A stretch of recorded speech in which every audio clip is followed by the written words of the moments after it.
Hey everybody, it's Jon Meyers from Write Better Together. We interrupt whatever you're watching to tell you about something. Look everybody, it's Emily Brooks. Hello, Jon Meyers. Hey.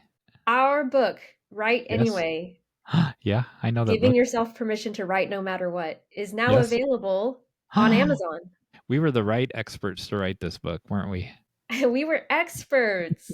You can get the book in digital and paperback. You can get a sample through the link in our show notes. It's a really good sample too. It's got the introduction, it's got 2 chapters. So you'll already get something out of it by doing that. And then you'll also be part of our newsletter. So you get updates to whenever we publish a new podcast, whenever we have community announcements, like if we might do a webinar in the future. So you'll be up to date. A free sample that will lead to a free newsletter that will tell them about a free webinar. And if you do happen to buy our book, we would love to hear about it. We love feedback. We would love for you to share a review on Amazon so that other people can find it. It talks directly to you, it the does. listener. We intentionally edit it that way. With you in mind.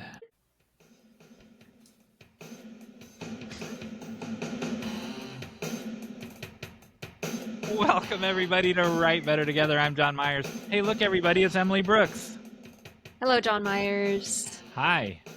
What's going on? What are we here for? Why are we here? Why do we exist? Well, we have quite the list. Oh, yay. As usual, because we're going to be interviewing Amy McConnell. Ooh, I've heard of her. And we're going to be talking with her. So if you listened to our episode with Sarah Weigel, you heard about her because they created WriterFest in Nashville. And so, and she has also co-written some things. And so we're going to talk with her about collaboration. Cool. We collaborate, you know. We are. It's a timely topic because Jon Meyers and I are writing a book. We should have had her on before we started the book. Yeah, that would have been a good idea. We're almost done now. Before we started the podcast. Yeah. That's a collaboration. Our whole lives are collaborations. Our whole lives are yeah, for sure. All right. What else are we doing? So we're going to have call to action responses. Amy's going to give you all a new call to action. We're going to have a Hey Jon Meyers segment where I teach Jon Meyers something. Hopefully. You're not going to make me cry, are you? No. Okay. This is not a cry worthy. I don't think I've ever done one that was super sad. I don't know. Cannibals. I think I talked about octopus parents dying too. So, oh my goodness. And then we're gonna have the final act where we play a silly game. I'm gonna win a game. You might, but first. Yes. How did you get out of your bubble, Jon Meyers? What makes you think I got out of my bubble? Because that's our job. Oh yeah. That's our tagline. You may have heard that we are affiliates for Drip Confections, exquisite gourmet bakery that ship all over the world. No, they don't. They ship all over the United States, all over the continental United States. So our listeners in Turkey and in Tokyo, you're out of luck. And yeah, I don't think you want confection sent to you that far. No, get your own. So we talked about my love for cheese foam, right? Yes. And I showed my cheese foam that I got from her. Yes. She is working in her secret laboratory on a mix where you can make your own cheese foam at home. And then we don't know what she's going to add to it yet. It's magic. Yeah. Either just add water or just add almond milk or just add your regular old cow milk. Just add belief and love. And hope and peace. Yeah. And some form of liquid. And we'll tell you about it when that happens, when it's done and ready for consumption. But it's cool to be part of something that my point of this whole thing is it's cool to be, you say something in passing and then it turns into a thing. And now it's like 2 weeks later and here's someone in her kitchen. It's a commercial kitchen, like getting this thing just right, just out of a passing comment. Like you speak it into being. What does that sound like? And it's just that that happens more often than we realize. Mm, Anyway, that was my point of that story. Is nice. we have the power of life and And- tongue is the power of life and death is in the tongue, and our words matter, and we can speak things into existence. I do believe in that words have power, especially for your own thoughts. I've written about like the importance of words in mental health, and I can be bad at it myself because I will complain or speak negatively, and once you do that, then your mood is ruined, right? You have to think about the words that you're saying. Your current series that I read online that you might turn into a book, Yeah.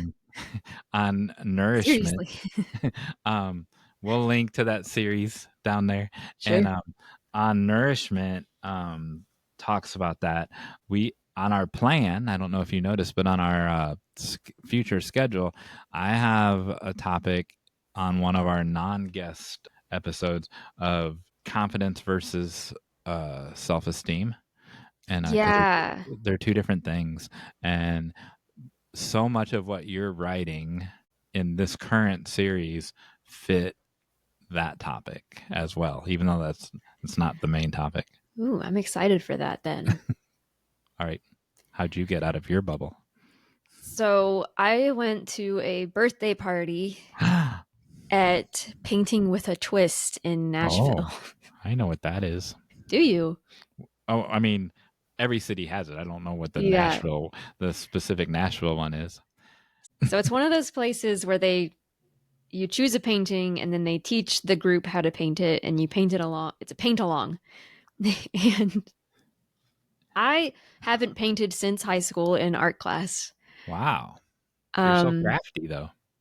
I really don't. I craft anything with yarn I can do. That's pretty much it though. So you painted a ball of yarn. Right. So I did this painting and the whole time I was comparing mine to others, especially my husband's because his was actually good. And which I knew was going to be good. I was like, yours is going to be good. And mine's not. It's fine. But what was interesting was because I kind of knew like this isn't going to be a great painting. I'm not going to want to hang it on my wall. It's fine. I just kind of relaxed and had fun. For the most part, there were times when I was like so frustrated because my paintbrush wasn't working and your paintbrush wasn't working. It was feathery and it was making lines that I didn't want it to make. Oh. And the painter up there teaching would like do these perfect lines and mine would they just weren't doing that. And I couldn't figure out why. And I got very frustrated. But I think what was interesting is she said a lot of the times what happens is if you get really like intense about making the perfect painting, you will not do as well. She said the painters who come in, like she was like, mostly it's boyfriends who come in with their girlfriends and the girlfriends are really trying to make it perfect and the boyfriends are not. And it was opposite for me and John. But she said, usually that's the case. She said the girlfriends will struggle because they're too hyper-focused on it. And then the boyfriends will make something that's just lovely because they didn't care and they weren't trying super hard. And I thought that was an interesting observation because I think in any craft or any art, we can get over obsessive about making something perfect and that freezes us up. And so sometimes you got to just paint the thing. And the thing about painting is you can't undo it. Like at least with writing, you can go back and you can make it better. And they actually do have a class where you can bring your painting and they'll help you make it better. And Painting I was like, repair. that's tempting. Painting repair. Yeah, it's like, all right, we're going to revise this. But I don't think it's worth it for mine. And I cannot believe you're going to tell that whole story and not show us the painting. You can see it at the end of the episode. Oh, cool. Now they have to finish the episode. Can you tell us what it is? It's a painting of a death moth. What?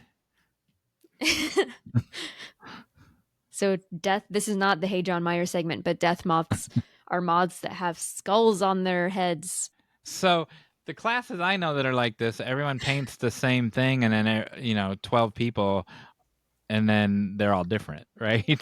And so you're Yeah. painting a scarecrow or whatever, and then you wind up with 12 different scarecrows that look Yep. totally different. And so Absolutely. everyone painted a death moth? Everybody painted death moths, but nobody's painting looked the same. In fact, I should have brought up, I've got mine next to me, but you're going to have to wait. I should have brought up John's because his looks very different from mine. Just throw it up on the screen. Yeah, I can do that. Yeah, I can throw it up on the screen and you can see that his actually has a skull on it and mine doesn't because my paint wasn't dry enough for me to do that. So what other kind of people were like? I get the kind of people that would go paint a snowman or paint a welcome sign for your door. Who goes to paint death moths? Who were the other kind of people? This is my friend Rochelle's birthday. Shout out to Rochelle. And she is goth. And so she picked the theme. She picked the theme, yeah. Well, that makes total sense. So I went to her. It fits the style of her house perfectly. Like her house is perpetual Halloween. And so like I was like, now we've got our paintings ready for Halloween because we also did a party with her where we painted ghosts onto old paintings from thrift stores. So we're ready.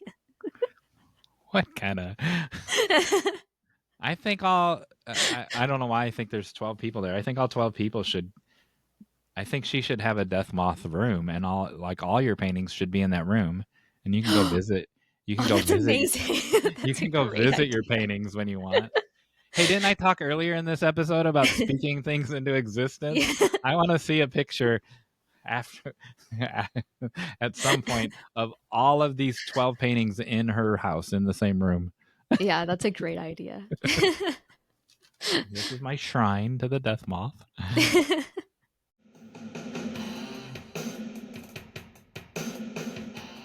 All right, so we have, I always say it's call to action responses, but sometimes we don't get call to action responses, but we do have listener interactions.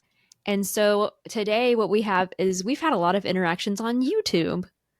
Yes. So the first one, this was a couple weeks ago, but we'll still mention it, is our friend Dallen Malna on YouTube commented a lot on our YouTube videos, particularly in the art versus product video where he asked a lot of really great questions. I always feel like I should answer all of those, but I can't answer all of them, right. Dallen. So we will generally address them.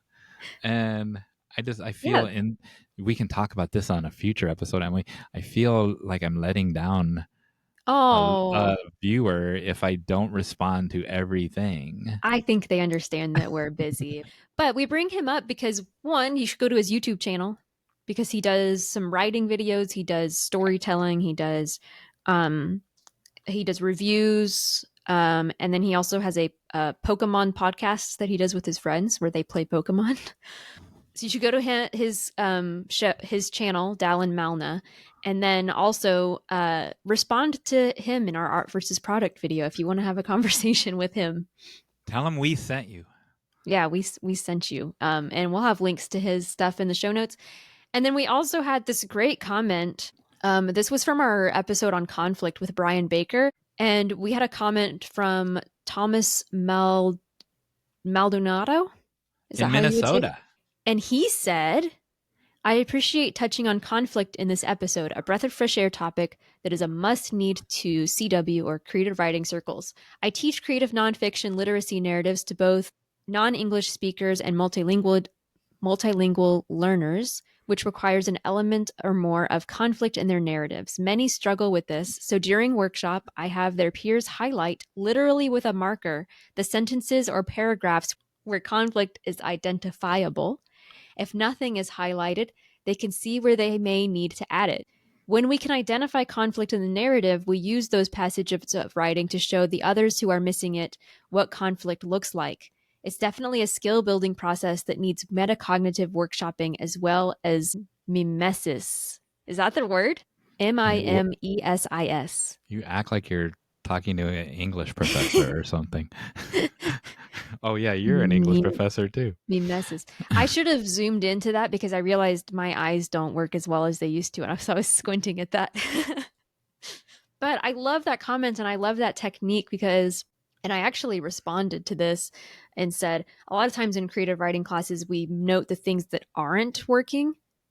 And what his suggestion was actually to note the things that were working, so that then in the class you can say, this is the thing that was really working and here's how it was working, so that you can now continue to do that in your writing. Early on in a semester, I'll do that where, and we've already talked about it in a previous episode. I don't normally like to do things anonymously. But it's early in the semester, so maybe that's why I do it. Or maybe I'll stop doing it. Maybe I won't have it anonymous anymore. And but I think you own it. You should own your work, own your everything. Anyway, so I will have students write 2 pages. I'll just say, tell me a story. And how long does that have to be? 20 minutes. And then it winds up being 2 pages, page and a half. And then I will have them trade to a total stranger because it's early in the semester. And then they will highlight the gender markers in the story. Then I will have the highlighter person trade it to a third person. Then that third person, they all get up in front of the class and they share with this paper, this document that they have in their hand. And then we have a discussion about whether or not the thing that got highlighted really what is a gender marker, like he and she and them. And those are all obviously gender markers. I'm trying to remember the weirdest example. We had a giant debate about whether or not a greeting card was a gender marker. So yeah, the point is that highlighting things, whatever you're trying to lesson that you're trying to single out or focus on, the highlighting is a great tool. There you go. Yeah, and having the students highlight them themselves rather than just you, because it's teaching them to identify those things, which is why workshopping is good. Yeah, and that's why that early in the semester they're trading, because I do team building at the beginning, and they're all working as a community. Like, they don't even need me. I just unlock the door. Do you mean to say that they're collaborating? Yes, they're collaborating. That reminds me. It's time for our interview about collaboration with Amy McConnell.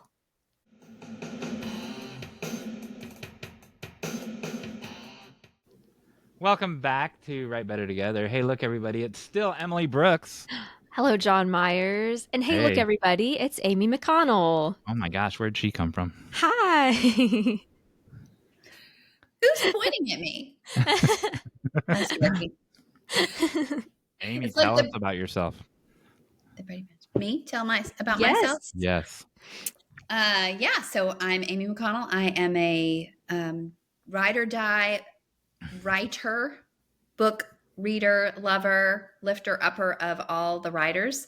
I'm the founder of WriterFest, which is a 2-day event in Nashville, Tennessee for writers of book, song, and film, where we bring in the professionals who support those industries, the literary agents, the editors, the publishers, the producers, the marketers, the filmmakers, all those people. We bring all those people in, and then release the hounds. We bring in all the writers, and they all mix and mingle, and we all learn and grow from each other. So that's my claim to, that's my Christmas of the year. So WriterFest. I'm a publishing industry veteran, about 25-ish years, early 30 years in the book industry, mostly with HarperCollins, somewhat with Simon & Schuster. And in the last 10 years, I started my own company, and I am a collaborative writer. I work with artists of all stripes to create best-selling books, New York Times best-selling books, all the different ones, all the different lists.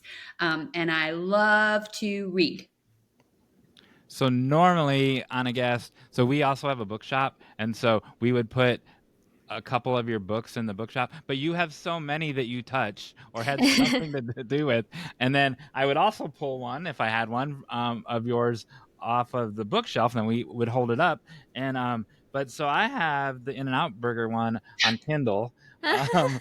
This is actually on the Target page just because I love Target, so I just pulled it up while you were talking.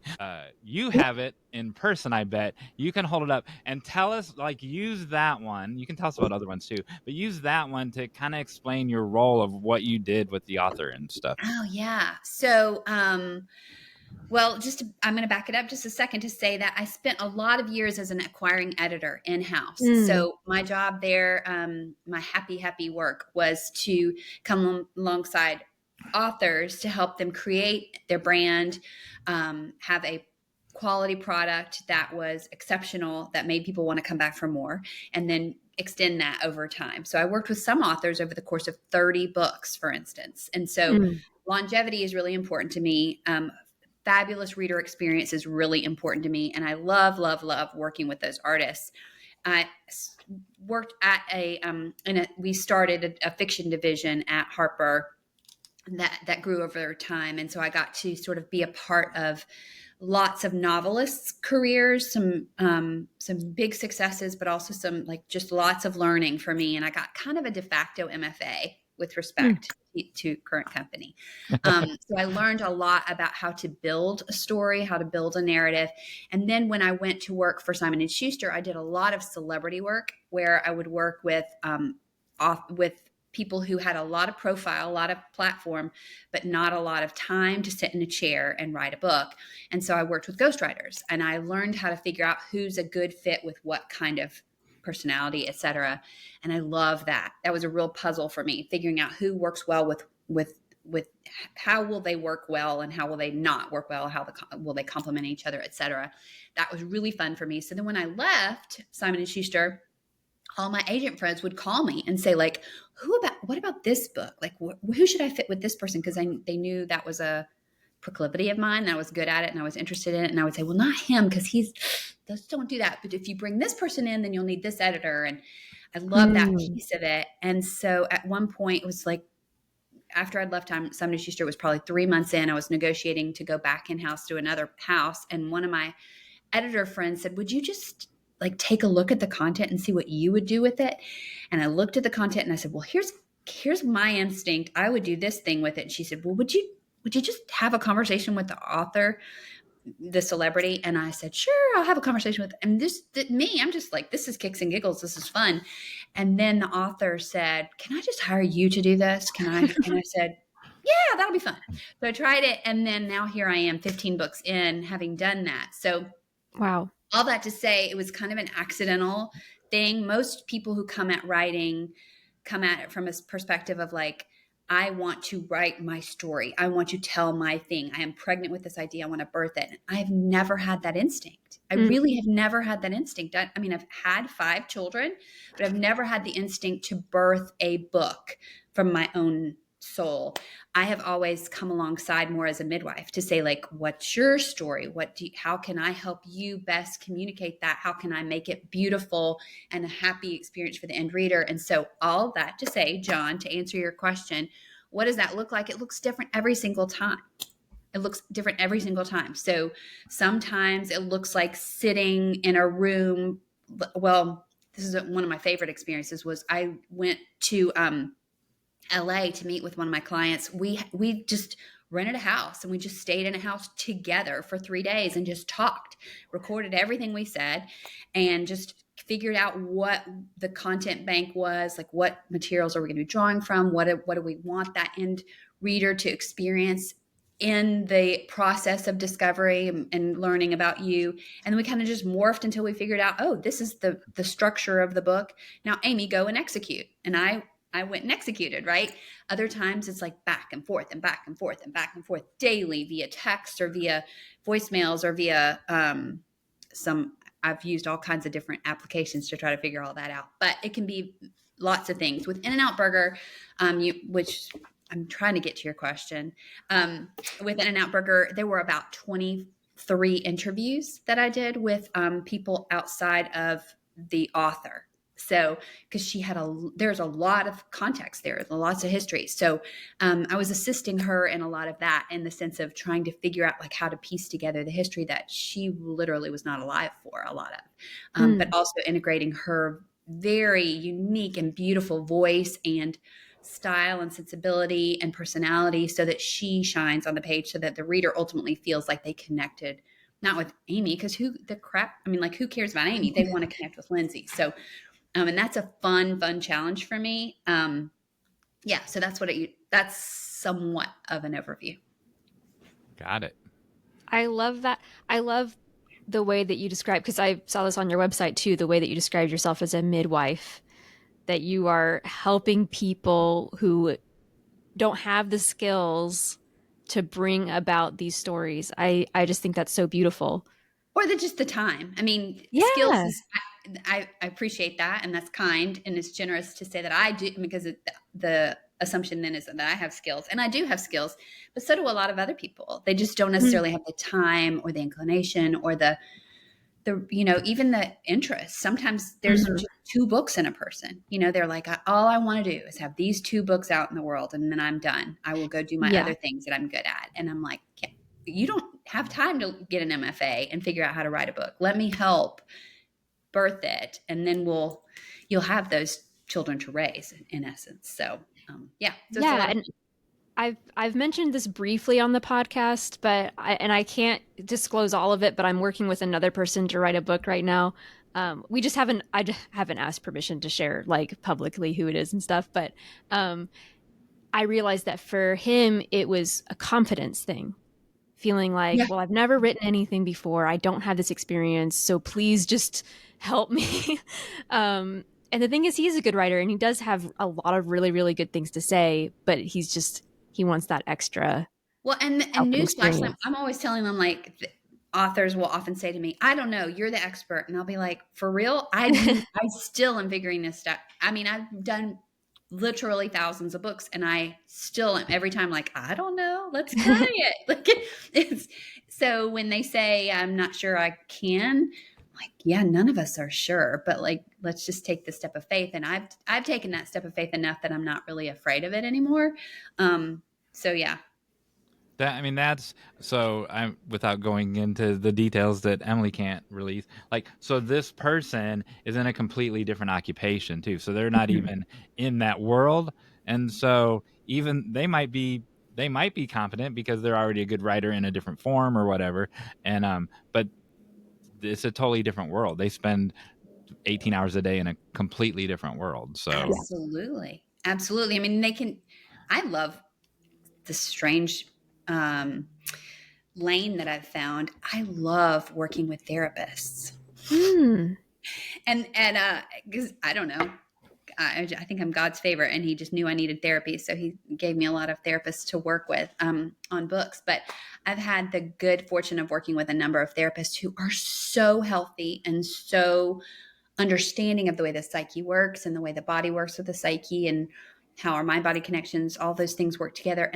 But often they're tentative in their work. And I'm like, man, of all people, like, you should be so strong in your work. And often they're like, I don't know.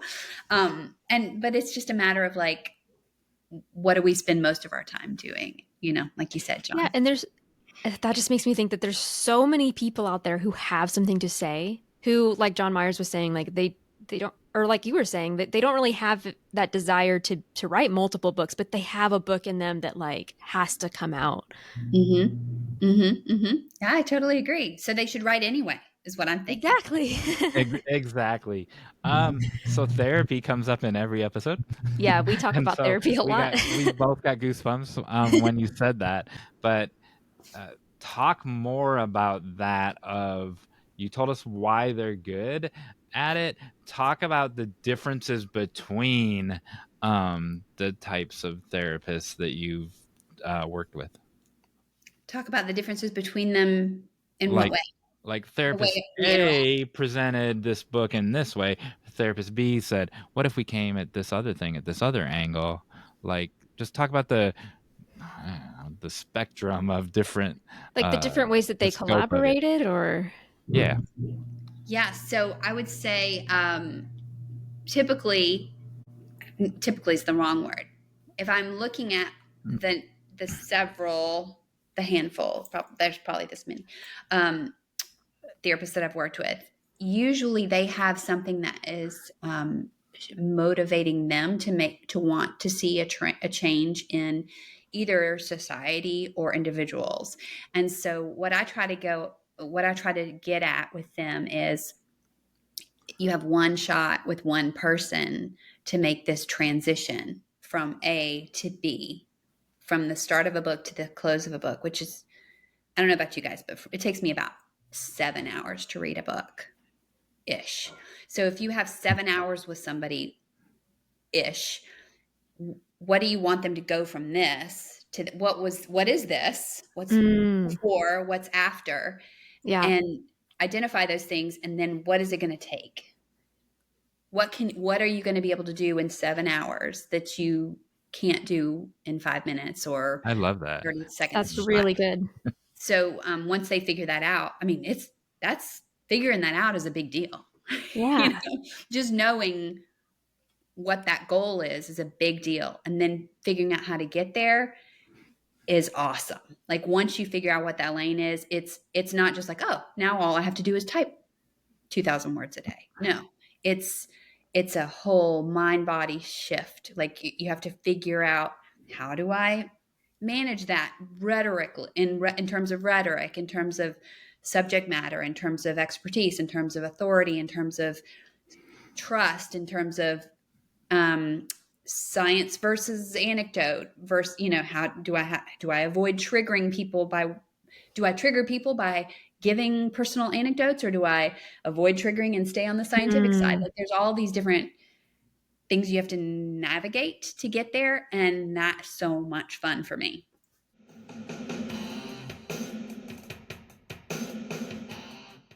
Wow. Cool. Those are just things that I never would have even thought of. And and I don't know if we're going out of order here with me asking this question, but I really am curious, how do you work with somebody and maintain, you mentioned earlier that with In-N-Out Burger, like wanting to keep her voice. How do you do that? Like work with somebody, and because I was even just editing my dad's book and realized that even in changing some of his grammar, I was changing his voice a little bit. And what's the balance there? You haven't done that on our book though. I don't feel like I have. No. So I still want to hear Amy's answer. I'm saying, yeah. So that's interesting. I didn't realize you were going through that with your dad's book. So, all right, Amy, sorry. It's beautiful. I think it's fabulous. So, it's kind of it's a two-sided coin. Remember I mentioned I don't have a baby to birth into the world. My voice is, I'm a great mimic. That's all I can say. Like, I think I sound distinctive for instance, on my podcast or when I write for myself. But I really love finding someone's voice, like knowing, oh, they have this little picadillo that they do, or this little grammatical switch that they do, or they like to lead with this, like a subjective clause, or I don't know, it's a weirdo kind of situation. I had an author, weirdo, like I'm weird. I had an author years ago, a novelist author who I was like, dang, your dialogue is just, it's so good. Tell me, how do I study? Like, what do I learn? How do I learn dialogues like from you? And he pointed me to Elmore Leonard. Like, y'all know Elmore Leonard. And he was like, read Elmore Leonard a ton. You can always tell who's who without tags, without attribution tags. And I was like, oh, wow, that's so cool. I want to be able to do that. And then he also, this is Davis Bunn. I don't know if y'all know Davis Bunn. Davis Bunn also said, what I do, Amy, is I transcribe myself. I don't have somebody else transcribe. I transcribe other people's dialogue when they're actually talking to each other. Oh, wow. And I get the hang of like their syntax and their grammar. And I was like, I don't have time for that. Well, I mean, this was when I was editing him, right?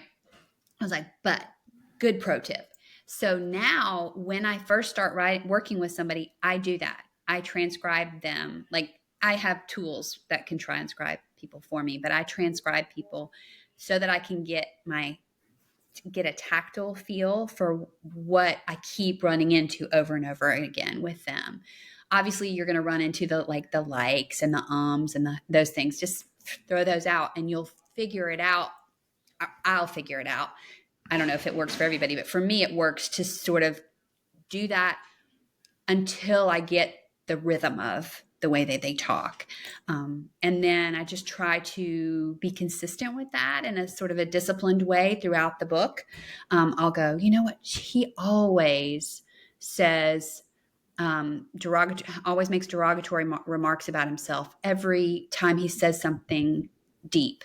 He always will always undercut himself. So let's try that. Like every time he says something deep, let's undercut him a little bit. And just try to be judicious in my seasoning of that. And it usually just kind of becomes, there's a rhythm to it, I think, that you discover. So you said that you didn't know if that works for everyone else. So it does work for everyone else. In film school, and like anyone I know, no matter what film school they do, you go to a restaurant or a food court or Starbucks and you do that exact exercise. You eavesdrop on the table next to you, type it, you take out all the ums and yous, and then ideally and you might do that 8 times, like twice a week for 4 weeks or something, and they get longer and longer. And then ideally at the end of that, you're learning that muscle, right? You're training that muscle. You can cover up who the names of it, and you can tell the difference between who the people are in the dialogue. Yeah, see, I told you I got a de facto MFA. So yes, I did it accidentally. Like I didn't, because I got to study with these fantastic teachers who taught me so much. So yeah. So I have not done that, but like now I want to. And this is not an official call to action, but listeners, like if you do this, like tell us about it, try it out. I really want to know how it goes for everybody. There's actually rules about it. So since you challenge everyone, I'll put in the rules. So you cannot use their real names. Like if you hear Charlie, call Charlie and Ralph. And so you can't, without doing an IRB, even for eavesdropping, you have to do an IRB, which we talked about with Hunter a little. And if you identify the actual people, even if it's not published, and just anything. So, but you can change Charlie to Clarence or whatever when you do that. That's all. So our book is a little different because it's like I write a chapter, he writes a chapter, I write a chapter, he writes a chapter, which is a different type of collaboration. And I'm curious if you've done anything like that. And yeah, like run with that. Yes. I don't know. I've had a number of projects where it was husband, wife, or sisters. So I love that challenge. It's always like, it's a nice segue that you just did there, Emily, because you have to figure out like, what is the difference between these two? And it can't just be type. It can't be like, this is in italics and this one's in bold. Like it really needs to feel different. It needs to have a different tone so that the reader can pick up. I always like to think, not always like to think, but I imagine that my reader is, forgive me, this is just me being creative. This is how I think. I think, okay, what if somebody woke up or went to bed and they were so tired, but they were like, I just want to read one more chapter. And they open the book. Like, I want to be kind to that person and not make them feel stupid. Like, have you ever read a book and you're like, I just can't with you right now. You're just wearing me out. It's too hard. I never want that to happen. I'm resisting the urge of pulling a book off the shelf right now. I know, I've got one that I'm reading right now. Right? There's certainly, and if I feel that way, it's not like I'm mad at you. I'm just like, why are you making me feel stupid right now? I want to feel when I come into a book like I'm in capable hands. Someone is telling me a story because they're kind to me and they love me and they want me to know them, right? So all that to say, like, I want somebody to be able to pick up the book and go like, oh yeah, that's who I was listening to. Oh yeah, that's what I was here. She was talking about this when we were last together. Like we're in a book, but I want my reader to feel that way. So all that to say, when there's two different people in a book or two different stories coming alongside, it should feel easily identifiable. It should feel like it's consistent across the experiences of reading from page 88 to 142. Like if you put them side by side, you go, oh, I recognize I'm with the right person, the same person, but it's a little bit different enough to keep me engaged. Emily What's starts funny- out her introduction with how different we are, and then, but we're not, like when you read our voice is different, but we have so many similar beliefs, and our Yeah. chapters overlap, and we didn't compare notes or anything. But And what's funny is you can tell, or at least I can. I need to run it by other people and see if they can. I can tell from the first sentence that it's you. You know, like it's just. I mean, obviously oh because yeah, I didn't write it. And there's only one other option. But I mean, like it's just so It feels, obvious John. that how different our voice is. it's because I'm a screenwriter, and so your scripts have to, they can't all sound the same, right? And so you have so few lines to differentiate yourself from 100,000 other people. I mean, it's almost like poetry. You have to have your voice in the first sentence. Yeah. So yours is that way too. It's just different. Amy's like, these two. Well, I'm thinking actually, I just finished reading a book called What We Hide that was written by Colleen Coble and Rick Acker. And she's written like 30 books and he's written like 4. But they started writing together because he writes legal book. He's an attorney and she writes romantic suspense. And I think he kind of wanted a little bit more of that romance audience. I mean, it's a good audience, and she wanted a little bit more legal aspect in her books. And interesting. so when and I got to host, so we had a party for them when they came to town, a pre-launch party for them at my house, and I heard them speaking about the experience. And I'd already read the book, but he wrote the chapters from the man's perspective just because it was more, it was easier for him to write from a man's perspective. And she wrote the chapters from the heroine's perspective. And obviously it's a romance. And I could not tell the difference between the two of them. And I've read many of her books before. And he revealed it was really arbitrary how they assigned it, just really based on gender. But I think it was because she already had such a good, brand already in place, and then he just came along and complemented it with the thing that he does so intuitively, which is he had a lawyer lead. So anyway, it was interesting.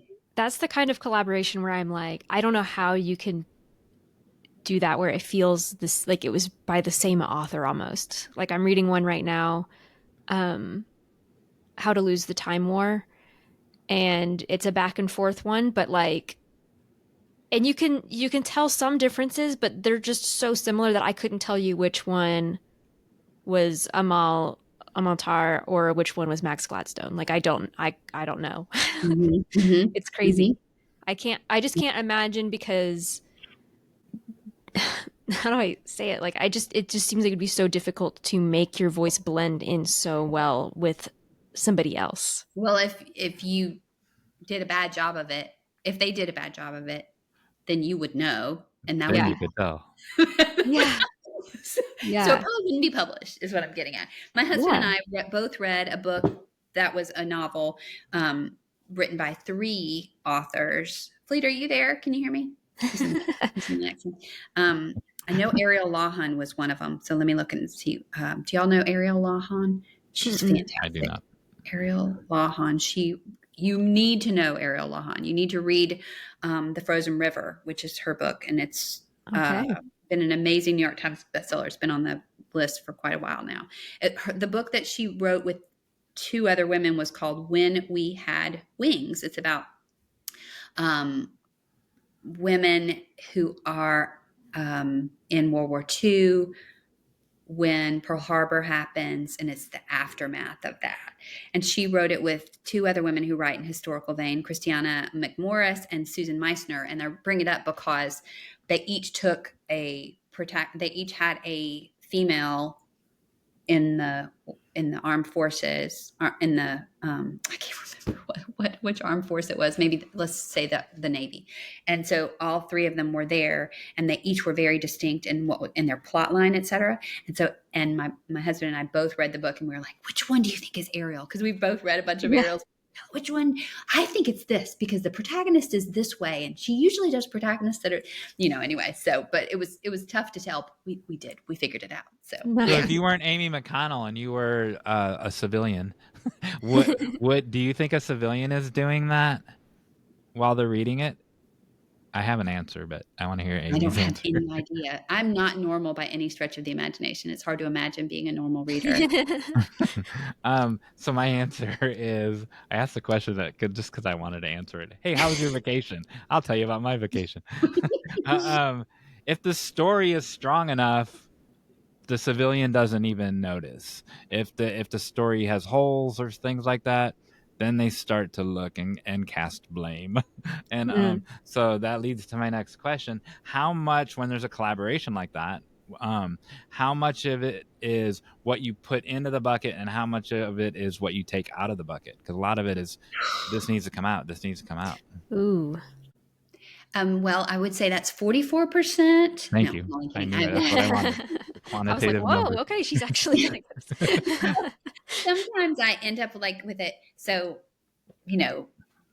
trade secret, word count matters in a trade book because you have an agreement to publish and you have to have a certain word count before you can meet your requirements and get paid. So there, I have a word count typically for a project, and I often will end up with so much extra word count in my discard bucket, right? And I'm like, there's some good stuff in there, but this one is still just the way I want it. And it's this much under word count, right? So which part do we need to embellish? And so, I am much better at shaving off than adding on. Yeah. So, you kind of know the things you get in trouble for again and again in life. And my editors will often say, you need a transition here. You need a transition here. Because I always I'm like, I don't want to insult the reader's intelligence. She knows how to get from here to here. And the editor's like, no, Amy, you've shaved off too much. Like, go in and create a transition between this and this. Are you following what I'm saying? I'm getting very technical, but no, yes, I've heard this conversation before. Like it wasn't on your podcast, Amy, but I've heard this exact same conversation where, when an editor is involved, almost word for word of. First of all, I think with screenwriting, people don't give the reader enough credit and they don't give the audience enough credit. But the editor that you're talking about said you shaved too much off. I've heard that where there needs to be more transition. You need to help them to get from A to B. And I've heard that as a common issue. Well, I err on the side of too much shaving is I'm, just confessionally, I shave too much. But remember, I said my heart is that no one would feel dumb when they're reading. I don't ever want a reader to feel like, what? How did she get there? So if an editor comes along and says, Amy, you need a transition here, I go, yes, ma'am. You're right. Okay, I'll do that. Because they know. Because your author has done their first book. You've done 200 books. That editor has done 2,000 books. Ostensibly, yeah. Yeah.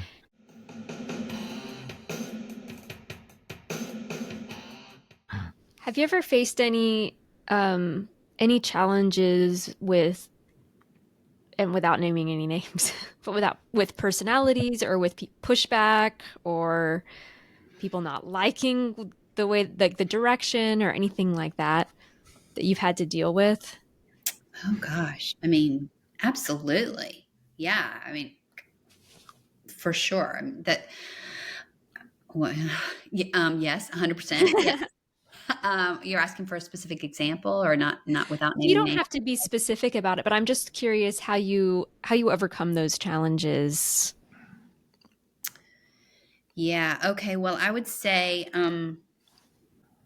I try to see any challenge as an opportunity to learn, right? So I'm not saying I always succeed in that. Sometimes I get my back up and I get real defensive and ego-y, and that's usually a sign that I really need to take a closer look and figure out why I'm feeling that way. But I try to just like, when I get to that place where I'm like, but we did it right and you just don't understand, you're ignorant, or when I feel that way, I try to just go, it's not about me, it's really about the end reader.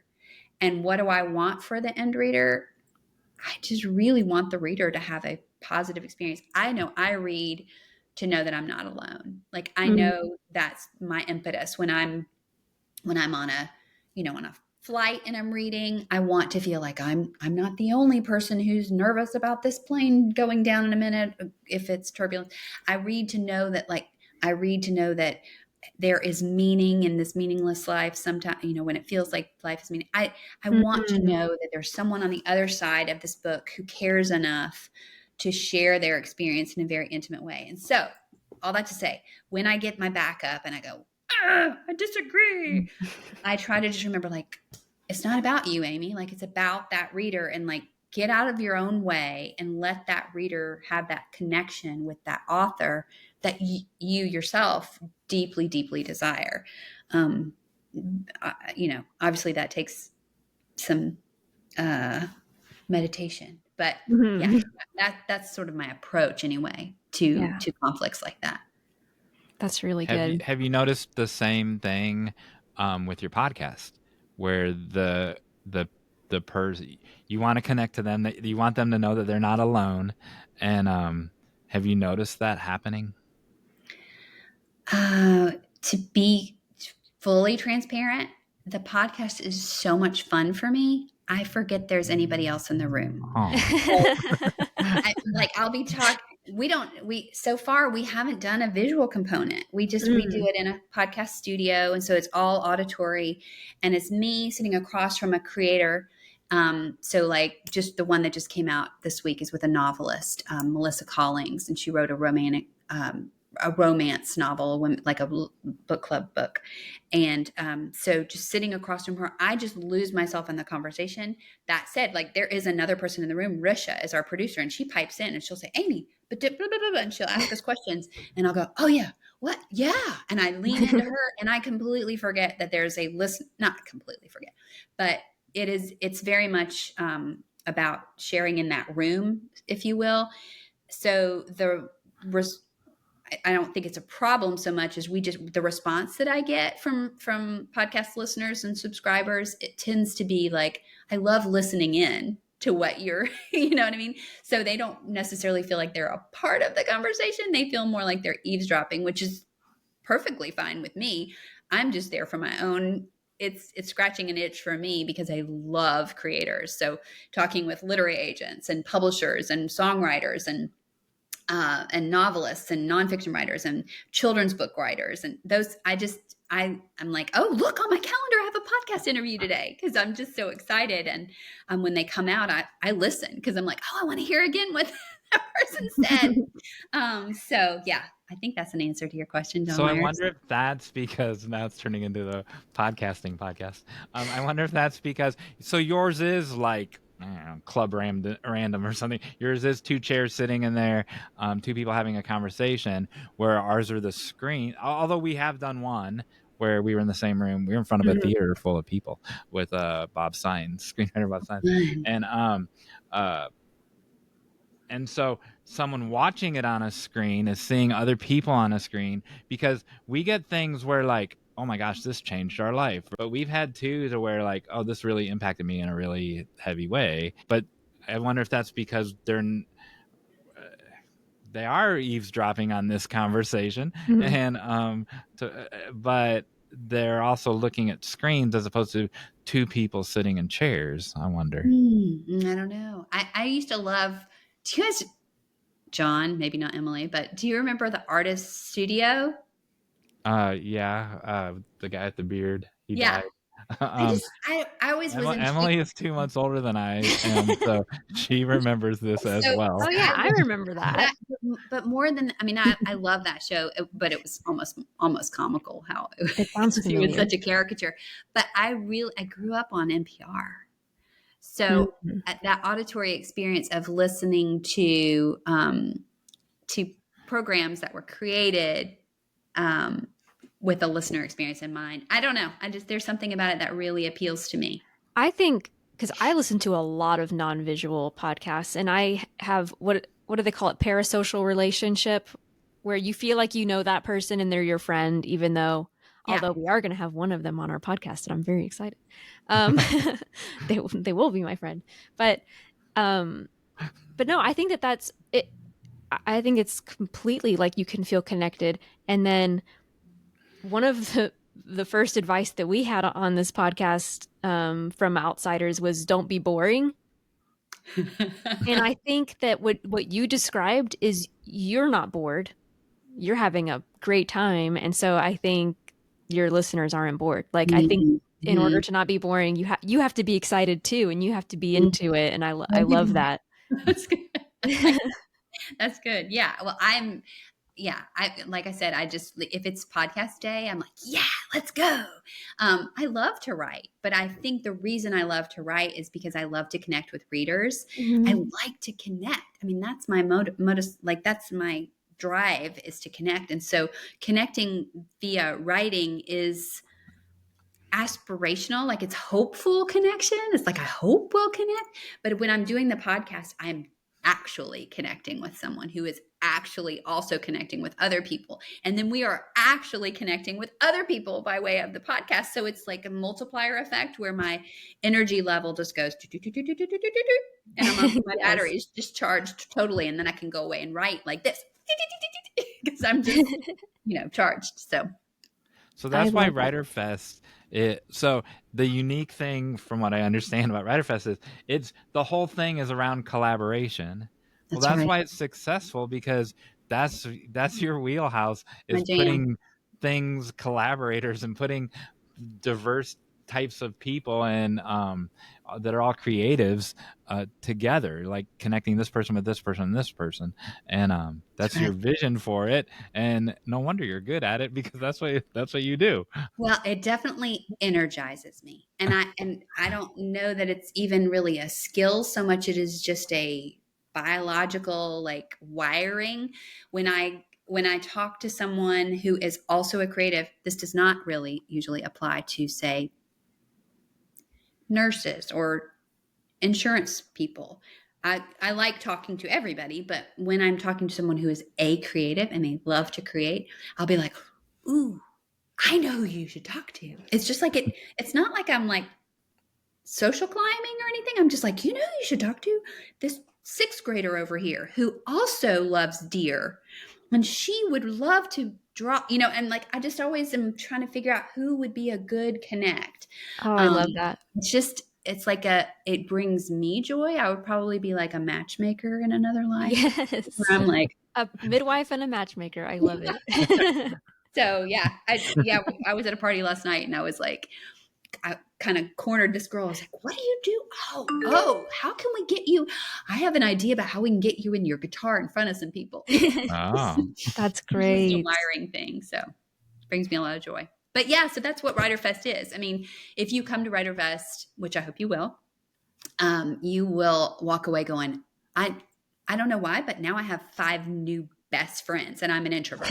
Like, it's just an amazing connecting place, and you kind of leave on fire to do the thing that you already wanted to do in the first place. I have an article coming out in WriterCon magazine in September. Emily does too, as well. And conferences are great for introverts. That's not the major point of my article, but it's a thread that runs through the article, because introverts are the best listeners, and you're not ever up speaking in front of 100 people. If you're an attendee, you're standing in the hallway listening to 5 other people. And then that's a valuable role. Like, the extrovert needs you, and then they'll help draw you in. They will, introverts can bond together. A conference full of just extroverts would be a nightmare. That'd be I've actually been to those conferences. that'd be a real estate conference. And no offense to our real estate listeners, but so yeah, 100%. And we'll have links to all of the WriterFest info in the show notes. And then also, listeners, if you go back and listen to our episode with Sarah Weigel, she gave you all a discount. So, Oh, That's my girl. I remember that. So she's Yes. my partner in WriterFest. She is fantastic. We're very, you've spent some time with her, so you know we're very different. We're very complementary, but yeah, I'm so grateful that we get to work together because it makes for a pretty fantastic conference. Yeah, she was great. So all of our listeners need to go back and listen to that episode. The big difference was she was on vacation and you're at work. She was at the beach. Yeah, I'm going to Montana next week. So Oh. not me before. I wouldn't have honestly scheduled this in Montana. Yeah. Oh, wow. Sarah would have. Sarah does this while she's Phoning on into a vacation. podcast on vacation. Sarah can still swing that. So, can you tell us your call to action for our listeners? And with that, tell us a little more, because we kind of talked about your podcast, but tell our listeners about your podcast and so what you do. I will. I'd love to. Thank you for that. Well done. Nice say. So I have a podcast called WriterFest Podcast with Amy McConnell, and it is an outgrowth of WriterFest, which started in 2018. So WriterFest started in 2018. We've been doing it now since then, every year. This year it'll be at Belmont University, which is here in Nashville. And we're at the College of Entertainment and Music Business, which houses film, song, and book, which is what we do. We gather those people. The podcast is for people who write or people who read. So it's me talking to literary agents, editors, songwriters, music producers, filmmakers, screenwriters, poets, lots of agents. I have lots of agents on just because they read so widely. So I love to have them on. So what we do, right now we're in a series on paths to publishing. So different ways to get published and ways that you can have your IP turn into a finished product and turn into various products. We just finished up one. It was really fun with writing for young people. So it was about all the different ways to write for younger humans. This was on the spectrum of time. Yes. Not the shortness. So that's the WriterFest podcast, and WriterFest is writerfestnashville.com. Love for you to come. It's November 22nd and 23rd. We also have a kickoff event if you're a non-writer but you love books. We have a kickoff event on Broadway, which is Nashville's like the creme de la creme, downtown on the riverfront at Acme Feed and Seed on the 21st of November. It's called A Dolly Good Time. It's a benefit for Dolly Parton's Imagination Library, which gives books to kids. So we're raising money for that fantastic cause with a bunch of writers coming out to an silent auction. So it'll be beverages and foods and all the good things. So you can get your ticket also through WriterFest on that. And then you said call to action. How about this? How about slide up on my WriterFest on my WriterFest Insta, which would be WriterFest Nash, and or Amy McConnell Writes, either one, and mention this podcast and tell mention a book, and I'll send you one from my personal catalog. So just look on my website. There's lots of books there. We've got like In-N-Out Burger. We've got Loretta Lynn. We've got Faithful Daughter. We've got Candace Cameron Bure. We've got all kinds of books that I've co-written. So check me out on amymcconnell.com, see which book you want, and then slide up on our DM and we'll send you a free book. Do you want to limit that? Three. Do you want to limit that to the United States? Because we have listeners in the UK and in Turkey. Yeah, we better stay in the Tokyo. US. I tried to ship something to Australia the other day just for kicks and giggles because I had a person who hit us up and I was like, ooh, maybe I'll send you a code. You can order. Yeah. It was New Zealand. That's where it was. The It was New ebook. Zealand. Yeah. All right, so the continental United States. Yes, continental United States. Please. Sorry to half our listener base. We'd be happy to send three. We'll pick three from people who mention your podcast. Fantastic. Cool. Thank you so much, Amy. Listen, it's been so much fun, Emily and John. It has. Thanks for So having me. fantastic. I think we write better together, don't you? I do. I think so. She got the book title in and the podcast title. Wow. You're It's welcome. like she's a professional at this or something. Thank you. Thanks, you guys. Appreciate you. Thank you.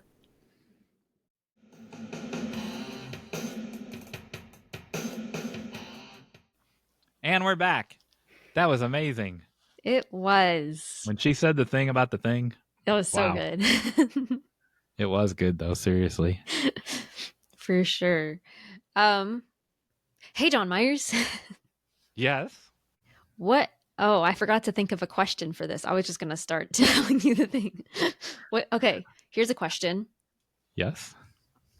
What could knitting have to do with war? With war? I thought you were going to say language. With language. War language? What kind of language is used in war? Morse code. Ding, ding, ding. Oh my goodness. Knitting and Morse code. I cannot wait to learn about this one. So, first of all, have you ever read A Tale of Two Cities? Yes, 100 years ago. Do you happen to remember a woman using knitting as code? No, but I mean, I believe you that it's in there, but no. There is a woman, I think her name is like Defarge. I don't know how to pronounce that. But it shows her, she's using knitting to signify the names of nobles that are going to be executed in the story. Well, turns out knitting has been used as code throughout various wars, including World War I, World War II. There's even some examples in the Revolutionary War. And this is twofold. So one is women knitting just seemed like a very non-threatening thing. And so some people would sit on their porches and knit to just seem like, oh, I'm not paying attention to anything. I'm not listening to anything. But really what they're doing is watching. Sometimes it would be like what vehicles are passing through, like what trains are passing through. And so they're actually sending signals. Other times they're actually using the knitting as code. So if you're knitting, there's two stitches you can do. You can do a knit or a purl, and they would just do things in different varieties to make a code. So sometimes it was Morse code. There were a few other codes that they mentioned. And it got to the point where like they were catching on, especially during one of the world wars where Germans were actually like really suspicious of anybody knitting. And at some point they were like, are all sweaters code? Like they didn't know. But I'll tell just one specific story. A woman named Phyllis Doyle. This was in 1944, and she was a spy, and she pretended to be a French girl selling soap to German soldiers so that she could track the soldiers' positions. And then later on, she was actually using knitting in silk to create codes. And if there's an instance where somebody was like, they were checking people, trying to see if they had anything, and she just had like this knitting in her hair and just showed the people like it's just a piece of silk, and they were like, oh fine, she's innocent. And really she was a spy, Just like Carrie Drobin's parents. Yeah, exactly. Everybody needs to go listen to our interview with Carrie Drobin. The other thing, I couldn't find evidence of this, but the reason why I learned about this was because of a podcast called There's No Such Thing as a Fish. And they said that people would be caught for being spies if they knitted a certain way. So when you learn how to knit, there's two ways. If you ever see, I should have brought, I'm going to grab some knitting needles. So when you're learning knitting, there's different ways you can do it. So if you're doing the English style, then you just simply wrap the You do voices. You simply wrap the yarn around the needle like so. But if you were doing, we have British viewers, you know, they can critique your accent. If you are doing a continental or US based, I want to hear your continental accent. Hold it up a little higher. Well, so the first one's always hard, so I'm getting it stuck. Okay. What you do is you actually, this hand is free and you wrap it around. So like you do like that. Okay. Why does that matter if you're a spy? Are you in trouble? Are you Because it sending can people tell signals? No. Because it can tell you where you're from if you learned the English style or the continental style. So how you wrap your needle actually can tell people where you are from. Okay. That's I learned it. something. Knitting is a language. Again. So when Mo and Kayla had their sweaters on, Yeah. they may have been sending a plea for help to someone. We need to scrutinize that picture again. We need to ask them what clan their pattern is. Okay. Mo, Kayla, you watch the show. What clan is your pattern? Yeah. What happens next on this show, Emily? Well, if you want more knitting advice, knitting lessons, thank you, then it's time to ring the bell. So we, as always, what am I trying to say? We love your participation, and so we would love to hear from you. We'd love to hear your call to action responses. And also, we just appreciate any time you share this podcast with friends or on social media. You can also, because I just learned this week, so you have a community tab on YouTube, and you can like use it kind of like Facebook and collect videos there and share them via hashtags to your community. So cool. Like I've just started one for us. It has one video with Misty in it right so far, but they can be from all over the YouTube universe, and you can put them in there. And cool. Like if you wanted to share about spies with all your friends, you'd take this episode with us talking about spies and someone else's episode talking about spies, and you can put them all in the same little community. Very cool. Who knew? I like it. All right. That means it's time for the final act.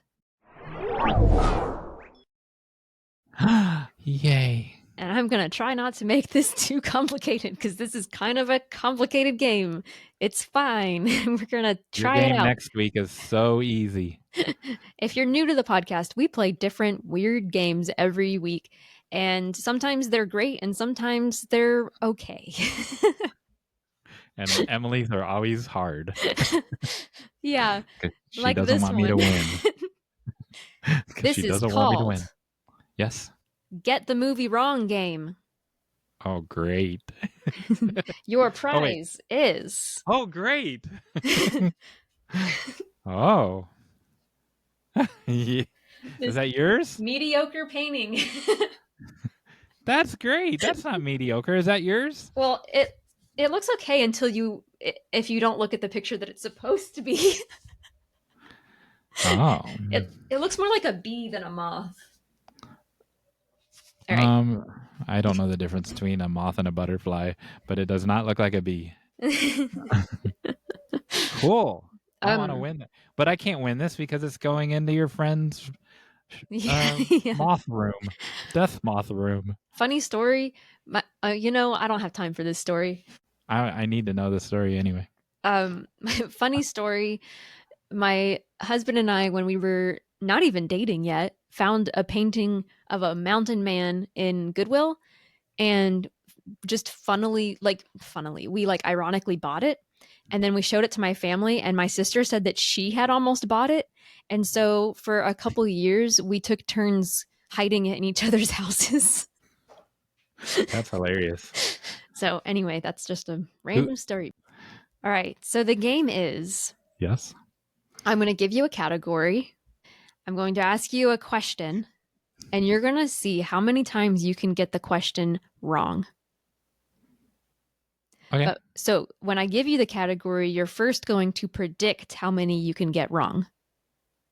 Okay. And then your score is going to be the number that you guessed minus the number that you predicted you would guess minus the number that you actually guessed. Okay. Okay. I'm pretending like I understood all those rules. I'm going to have a test round, but the rules are your guesses have to be real guesses, they have to be real things. You can't just make things up, and they have to be relevant to the question, but they can't be the right answer. Okay. Okay, so test rounds. The category is Winnie the Pooh, Okay. because I know you're a fan, Yes. and as am I. I didn't know I was going to have to pass a Winnie the Pooh test, though. And then how many? I have I'm not test going to use the anxiety. timer for the test round. How many do you I have think you can test get right? anxiety. Yeah, I have test Oh, anxiety. it's a game, not a test. Okay. This is just the sample one. So I need to tell you how many guesses. Yeah. How many do you think you can get wrong? I could get wrong all day. Well, it's the timer. Imagine that we're going to set a timer for 1 minute. Okay. And so I can 10 seconds per guess. Okay. The question is, who are the characters in Winnie the Pooh? Oh, every character. But you Are have you setting to a get timer? Well, this is only the sample one, so no. But I'm getting my timer ready. Christopher Robin, Winnie the Pooh. No. You have to get them wrong. Oh. Then I got, so then the answer is 0. Then 6 minus 0 is 6. So here's how it would, I gave that sample because here's how it would work. What you could do, because you're like, okay, I can't say Christopher Robin. I can't say Winnie the Pooh. I get it. It wasn't What thinking. I can say are other cartoon characters that are animals. That live in the woods. Christopher Robin is not an animal. Right. But you could say other cartoon children. Yogi Bear, Boo Boo, Donald Duck. Exactly. Okay. You want me to say 6 of them? So you understand? Yes. Okay. Are you ready for the real one? Yes. The category is Wes Anderson movies. How many do you think you can get wrong? In a minute? In a minute. 6. Okay. That's a good number. The question is... Oh, I thought I had to come up with 6 fake Wes Anderson titles. Well, that was the category. The question is, name... And if you need clarification on the things you can answer for this, I will let you know. Name a Wes Anderson movie featuring Jeff Goldblum. And I have to get it wrong. You have to get it wrong. Do you need clarification? And it has to be a Wes Anderson film. I can't say... It could be a Jeff Goldblum movie that's not a Wes Anderson movie, or a Wes Anderson movie. The Fly. Okay.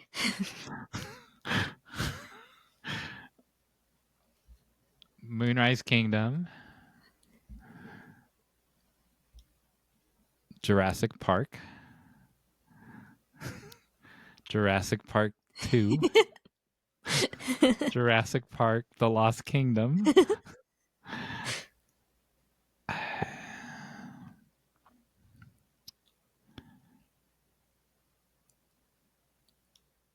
15 The seconds. Bad News Bears. Yay! You can get extra points if you guess more. 5 seconds. Lunatics. Yay! You So win, what do I win? the painting of the the death moth. To the listeners at home, Emily, don't listen. Those last 2 weren't even Jeff Goldblum movies. I just made up things. I looked at my bookshelf and I saw Lunatics by Dave Barry. Well, I had planned on Alan Zweibel. I planned on Googling them as you went to make sure, because he's in like 100 movies. But then I just decided to believe you.